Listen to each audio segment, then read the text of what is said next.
Hello students, हमने transistor पढ़ा, NPN, PNP की वर्किंग। और आज हम पढ़ेंगे कि ट्रांजिस्टर के यूजेस क्या हैं, ट्रांजिस्टर एज एन एम्पलीफायर। तो इसमें हम कवर करेंगे पीएनपी की या एनपीएन की कैरेक्टरिस्टिक्स क्या होती है और एम्पलीफायर के रूप में ट्रांजिस्टर कैसे प्रयोग किया जाता है। तो टॉपिक है ट्रांजिस्टर एज एम्पलीफायर।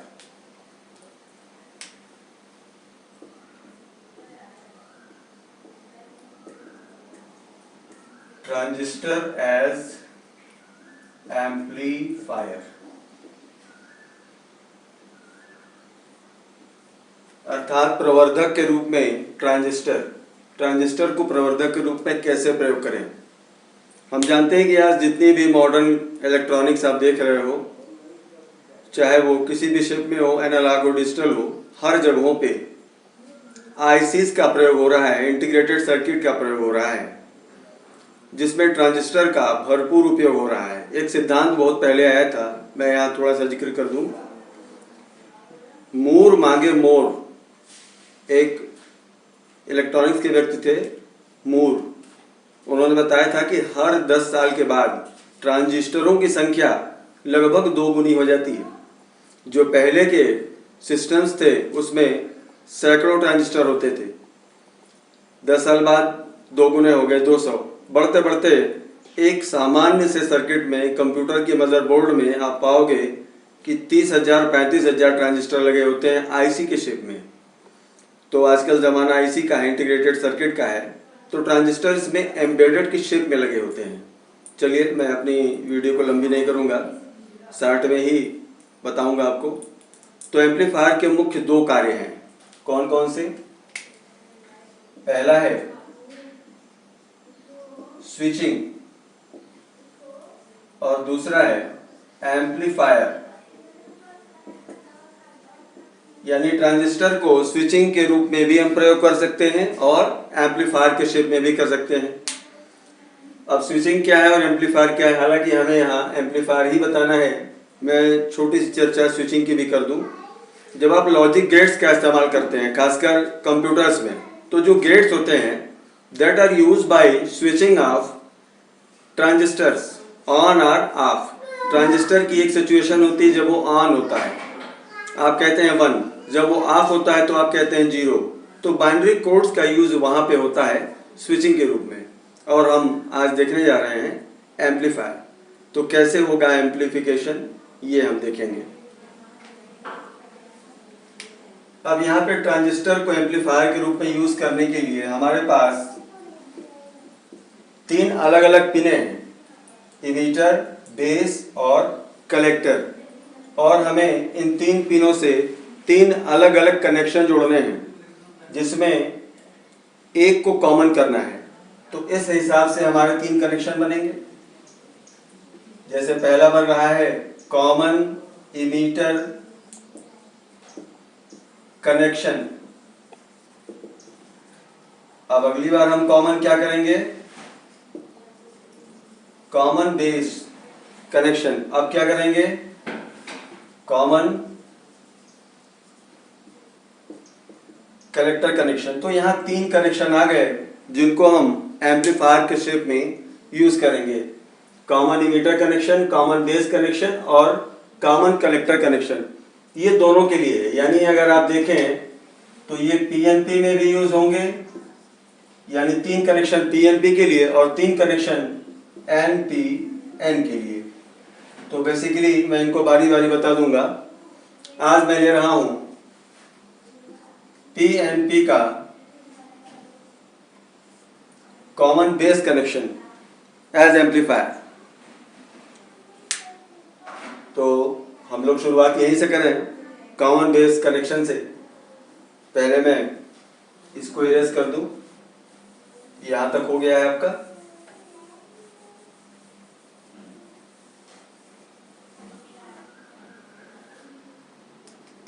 तो सबसे पहले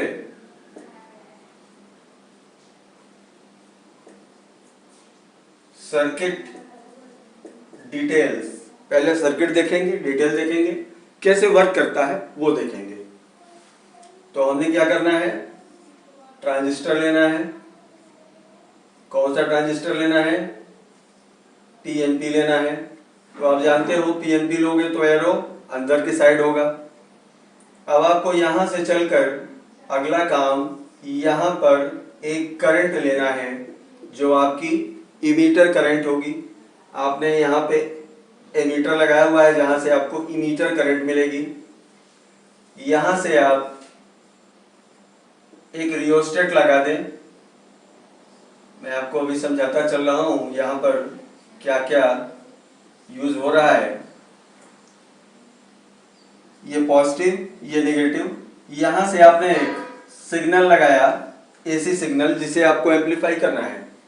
ये जो आप देख रहे हैं ये रियोस्टेट लगा हुआ है, RHEO रियोस्टेट। और अब आप इसके नीचे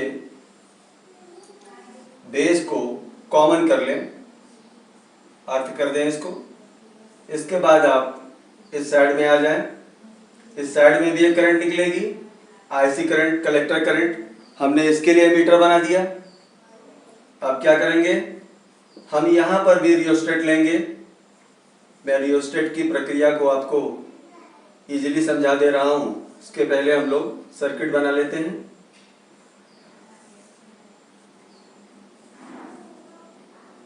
ये हमने मिला दिया।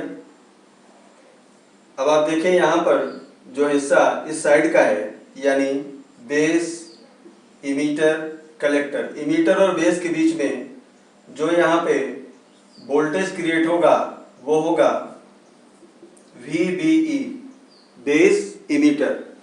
और यहाँ कौन सा कलेक्ट होगा, यहाँ पे होगा VBC। तो ये आपका सर्किट है। अब इनमें देख लें आप कि अलग अलग क्या यूज है इसमें। ये मैंने ट्रांजिस्टर लिया है PNP, एरो अंदर की तरफ है। इसके 3 हिस्से, इमीटर, बेस और कलेक्टर।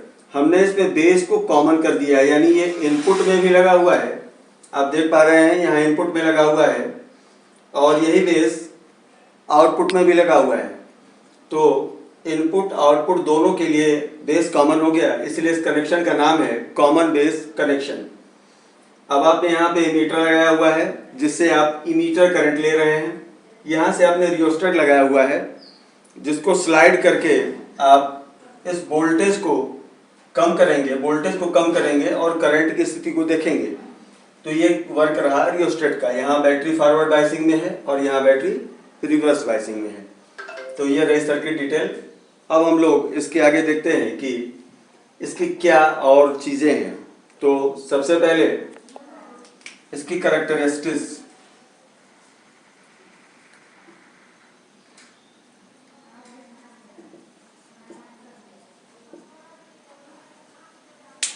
जब एम्पलीफायर में आप इनपुट पे यहाँ पे सिग्नल लगाते हो, वीक सिग्नल, तो ये वीक सिग्नल ट्रांजिस्टर के द्वारा एक बड़ा सिग्नल बिना आकार नहीं बदलेगा, आपको आउटपुट पे मिलेगा। This act is called as amplification. इस कार्य को एम्पलीफिकेशन करना कहते हैं। अब एम्पलीफिकेशन करने में कैरेक्टरिस्टिक्स क्या क्या आती हैं, कैरेक्टरिस्टिक्स का मतलब क्या होता है। इसका मतलब है graph between voltage and current in input and output. Input और आउटपुट में वोल्टेज के साथ करंट की क्या स्थिति बन रही है, क्या परिवर्तन हो रहा है, इस चीज को हम कैरेक्टरिस्टिक्स कहते हैं। तो यहाँ कौन कौन सी कैरेक्टरिस्टिक्स आएगी, 3 आएगी। पहली इनपुट, दूसरी आउटपुट और तीसरी ट्रांसफर कैरेक्टरिस्टिक्स। तो मैं 2 का जिक्र यहाँ करूंगा। 2 में मैं जिक्र पहले इनपुट का कर दूं।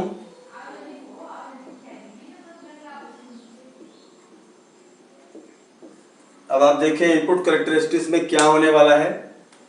आप यहाँ देख रहे हो कि हमने एक वीक सिग्नल लगाया हुआ है और कनेक्शन कर दिया जैसे करना चाहिए।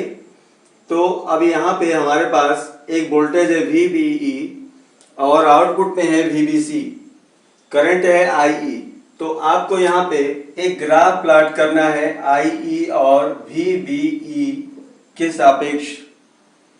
किसको कांस्टेंट रखते हुए यहाँ जो दूसरा वोल्टेज है VBC, यहाँ पे VBC आप कांस्टेंट रखेंगे और IE और VBE के बीच में जो ग्राफ प्लॉट करेंगे वो कैरेक्टरिस्टिक्स इनपुट कैरेक्टरिस्टिक्स बनेगी।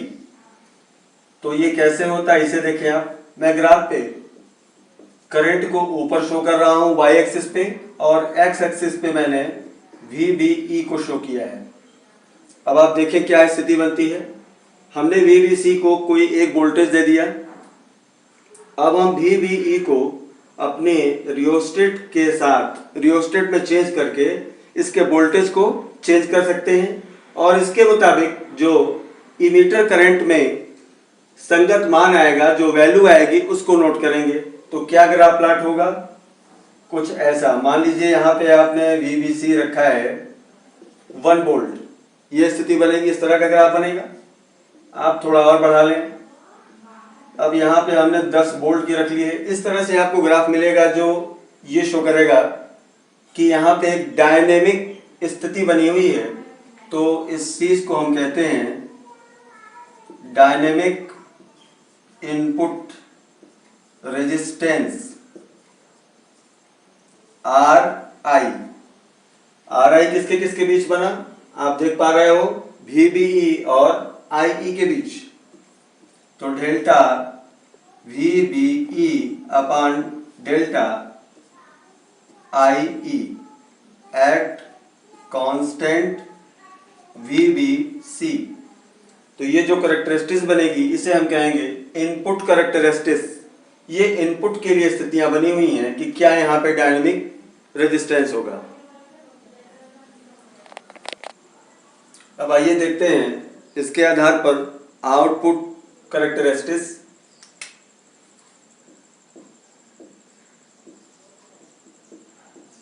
अब हम आउटपुट में आ जाते हैं इधर।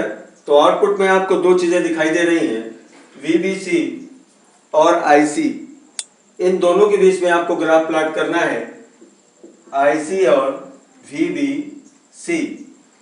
अब यहाँ पे ये जो करंट आपको दिखाई दे रही है जिसे हम इमीटर करंट कहते हैं, अब इस इमीटर करंट को आपको कांस्टेंट करना होगा।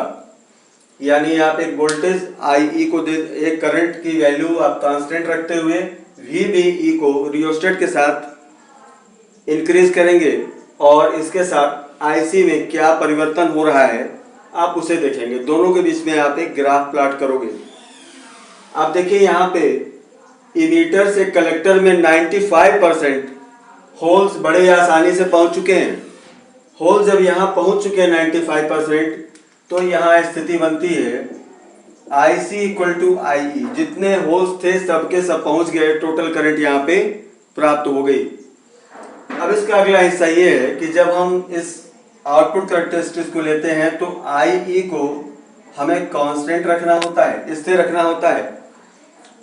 स्थिर हमने जैसे ही रखा, स्थिर रखने का अर्थ ये हुआ कि अब इसमें हम कोई फेरबदल नहीं कर रहे हैं। तो जब हम फेरबदल नहीं कर रहे हैं तो स्थिति यह बनती है कि यहाँ पे जो चेंज आता है वो आपको आउटपुट के रूप में मिलता है।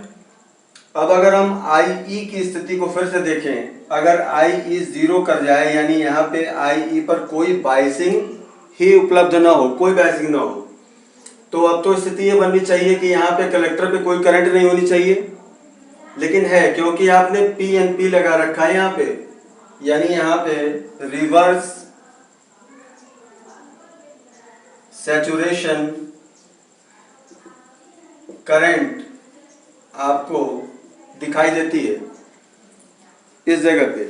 यानी अब भी IC आपको उपलब्ध होगी जब आपने कोई बायसिंग ही नहीं ली, मीन्स IE बिल्कुल 0 है, उस वक्त भी कलेक्टर पे करंट होगी, लेकिन वो करंट IC अब जो है IE से कम होगी, ये कम आएगी। तो यहाँ पे फिर आप एक ग्राफ प्लॉट कर सकते हो और अब जो रेजिस्टेंस बनेगा R आउटपुट अब किसके किसके बीच है, delta VBC and delta IC के बीच। तो यहाँ पर आपको एक नई चीज और मिलती है, ये आउटपुट का रेजिस्टेंस आपको मिलता है इस स्थिति में, जिसे आप आउटपुट कैरेक्टरिस्टिक्स कहते हैं। अब कुछ चीज़ें और भी है यहाँ जिसको डिस्कस कर लिया जाए। यहाँ पे एक चीज़ होती है करंट गेन, धारा लाभ, यानी हमें धारा में क्या लाभ हुआ ओवरऑल, इस चीज को हम कहते हैं अल्फा। ये दो तरह की होती है, अल्फा एसी और अल्फा डीसी। मैं दोनों की चर्चा करूंगा अभी। अल्फा का मतलब हुआ output current upon input current, that is equal to alpha. अब यहाँ हम अल्फा डीसी की भी बात कर ले, चूंकि जो आप यहाँ ले रहे हैं इसमें दोनों चीजें हैं, अल्फा एसी अल्फा डीसी। मैं इसको थोड़ा सा इरेज करके यहाँ लिख देता हूं।